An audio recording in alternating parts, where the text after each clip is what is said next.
इधर हक मत मांगिएगा अपना बराबरी का, क्योंकि आपको आदतें पड़ी हुई हैं वहां की, आपको जुकाम हुआ है वहां का, वहां आपको दी जाती है बराबर की इज्जत।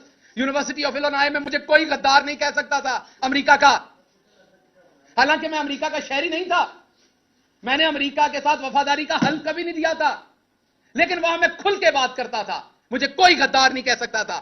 लेकिन जिस मुल्क में मेरे दादा ने अपना सब कुछ छोड़ के पांव रखा, जिस मुल्क के लिए सब कुछ कुर्बान किया, वहां पर एक दफा नहीं 2 दर्जन गद्दारी के मुकदमा आते मेरे ऊपर। पूछा भी नहीं जा रहा, कोई जालिम पूछ भी नहीं रहा कि शहबाज गिल इनको लड़ लोगे। अब आपने अगर मुझे उम्र कैद या आपने मुझे सजाए मौत देनी, वो तो एक पर्चे में ही दे लोगे, तो 2 जान छुड़ाओ। आपने मुझे सजाए मौत देनी, दे दे, जान छुड़ाएं, क्योंकि मैं इस जिल्लत की जिंदगी में सजाए मौत से कम आपसे नहीं लूंगा। देनी है तो अब आपको मुझे सजाए मौत देनी है, मैं अदालत से मांगूंगा कि मुझे सजाए मौत दी जाए, क्योंकि मैं इस जिल्लत की जिंदगी नहीं जीना चाहूंगा। जो आप मेरे माथे पे लिख रहे हैं, इस्माइल गेल का पोता गद्दार नहीं है इस मुल्क का। आप किस तरह मुझे आपने मारा, मैंने गिला नहीं किया, मैं इतने महीनों से चुप हूं, क्योंकि इधर से उठाऊंगा अपना पेट नंगा होगा। मेरा मुल्क है ना, नहीं बात की मैंने, किसी ने कहा डर गया। आपने देखा जो आपके पास 1 घंटा 2 घंटे रहे, उन्होंने बाहर आके क्या किया। मैं 16 दिन रहा आपके पास, मैं चुप हो गया। सब्र है हम लोगों में, हम गांव के लोग हैं, हमें बड़ा सब्र है, हम लगे हुए जख्म भी माफ कर देते हैं, बहुत सब्र है, लार्जर गुड के लिए बहुत कुछ करते हैं हम लोग। मुझे पता है मेरे मुल्क को इसका नुकसान होना है। मुझे मेरी यूनिवर्सिटी ने कहा कि बताओ यहां किसको लिखना है। आपको पता है मैंने आज तक अमेरिकन एम्बेसी को खत नहीं लिखा। मेरी बीवी वहां बैठी है, मैंने उसे मना किया आपने किसी को ईमेल नहीं करनी।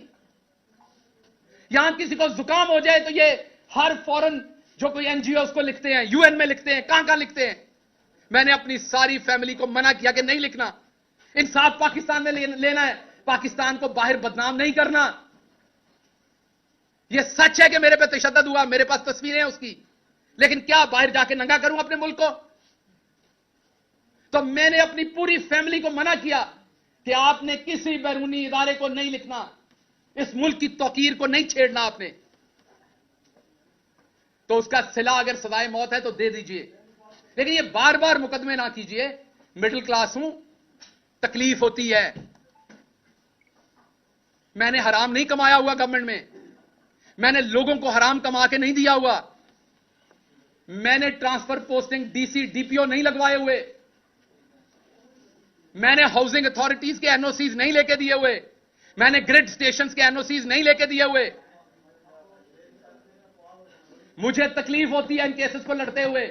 आपने एक बनाया, उसके अंदर 13 दफात है, उसमें सजाए मौत भी हो जाएगी, करवाएं शौक से, जान छुड़ाएं, ताकि आइंदा कोई ये ख्वाब ना देखे, कोई मिडिल क्लास का शख्स ना देखे कि वह ईवान में जा सकता है। मैं माफी मांगता हूं कि मैंने ये ख्वाब देखा था, मैं माफी मांगता हूं कि मैं आपके बराबर समझता था अपने आप को। आप काश मुझे शुरू में दुत्कार देते, आप मुझे शुरू में मेरी औकात बताते। सो इसलिए मैं दोबारा आपको कहता हूं, मेरे पे मुकदमात करने सामने करें, ये छुपा छुपा के ना करें। मैं इतना ताकतवर शख्स नहीं हूं, ना मेरे पास कोई इतना नेटवर्क है पाकिस्तान के अंदर कि मैं आपके छुपे हुए मुकदमा ढूंढ लूंगा, कभी वहां से बलोचिस्तान से। वो मैंने जहां पे मेरे पे मुकदमा किया, मैंने देखा है वो 22 घंटे की मुसाफत है। तो उससे बेहतर नहीं आप इधर ही सजाए मौत दिलवा दे, मेरे घर वालों को लाश लेने की भी आसानी होगी। वहां से उस जेल से कैसे लाश लेके आएंगे? तो कुछ तो सोचें। या ये जुर्म मेरा ये है कि मैं मिडिल क्लास से हूं, आपने फड़का के रखना है। मैंने कभी नहीं कहा कि किसी, इवन नून लीग के किसी बंदे को आज तक मैंने नहीं कहा कि उसे जेल में डालें। मैं मुजफ्फरगढ़ से निकला, हमारी हुकूमत थी उस शाम को, मैंने कहा मैं सबको माफ करता हूं। आपको मेरी प्रेस कॉन्फ्रेंस याद होगी, मुजफ्फरगढ़ में मुझे पकड़ा गया था, हमारी हुकूमत बन गई थी। मैंने कहा यहां से ऐलान करता हूं, मेरी पार्टी किसी नून लीग वाले को सियासी मुखालफत बयानबाजी में अंदर करेगी, मैं खिलाफ खड़ा हूंगा जाके। अभी भी कहता हूं, हमेशा खिलाफ खड़ा हूंगा। एक तरफ करप्शन करने वाले नवाज शरीफ के बेटे की तस्वीर लीक हो गई थी, तस्वीर लीक हो गई थी, कुर्सी पे बैठे साथ टिश्यू पेपर का डब्बा भी था, और मेरी रात के 2 बजे तशद्दुद करके मेरा ये जबड़ा तोड़ के तस्वीरें खींच के मुझे ह्यूमिलिएट करने के लिए रिलीज की गई, इसलिए कि मैं चौधरी नजीर अहमद गिल का बेटा था, मैं मिडिल क्लास था, मेरा कोई रौला डालने वाला नहीं था। मैंने किसी सहाफी को पेट्रोल पंप या उनके प्लॉट नहीं दिए हुए थे, मेरी माफिया नहीं थी,